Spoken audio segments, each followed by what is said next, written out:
it's a Christian pattern of thinking, like love your neighbor as you love yourself, might have come from a mushroom trip. And I know that for some Christians that's kind of like difficult to accept, but we know that they were tripping back then and they were experimenting with a whole bunch of different psychedelics that we may not even know yet.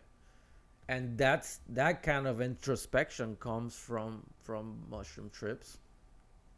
And the first time like I went on like a heavy mushroom journey, I remember that I went to the park, and away in the distance they're building a new bridge, and I saw all the cranes that are there in the water, and like all this metal, like human made mechanical equipment.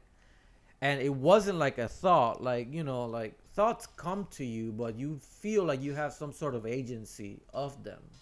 Like, I'm thinking this because I'm thinking it, right? Even though who knows where thought come, can you They just tell? pop. Like, Right, but they you might feel like they have develop some them, but agency, right? But this thought came like almost as if somebody was whispering it in my ear. They're everywhere. And now it was obviously, I was thinking about the human made stuff that's everywhere in nature. And I remember that I was trying to just create a vision path where it will all be nature, and something kept getting in the way, whether it was the sidewalk, the cement, or the signs, or so. It was like I cannot be just in you can't 100% escape. nature, you know. And that desire to connect at a much deeper level with nature, it's something that, it's a wave. It's not even close to being magical, but it's very real.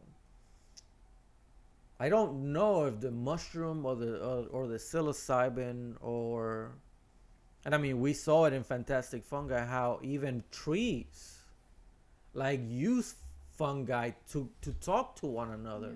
They're bridges between mother trees and offspring, and they can even like send nutrients. Don't laugh. They gave me no nutrients.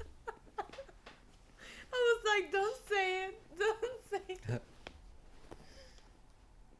So it has always been, even in nature, they are a bridge between plants. And it's something so real that you feel when you take them, this connection to nature. And I don't know if that means that they're conscious or that there's a certain type of consciousness. Although I do have to say that I was reading an article and I couldn't print it out in time, um, about researchers have finished the first test that may show that consciousness comes from a quantum level, Okay. which is something that could change the way we see consciousness completely. Um, and Roger Penrose, who is a physicist that actually won the Nobel Prize, I believe, a couple of years ago, he was one of the ones that came up with the idea that the brain has this, and I'm going to botch this up, I apologize, but the brain has these things called microtubules, and he believes that the consciousness of the self-awareness starts there in those microtubules, and it's from a quantum, it has it's a quantum pattern, or it's a quantum behavior. I don't know the word, but that was all theoretical. And I read the title of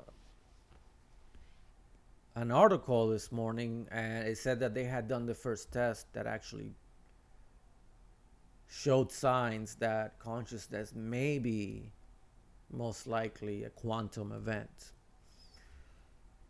which actually is a very good thing for the thought of free will.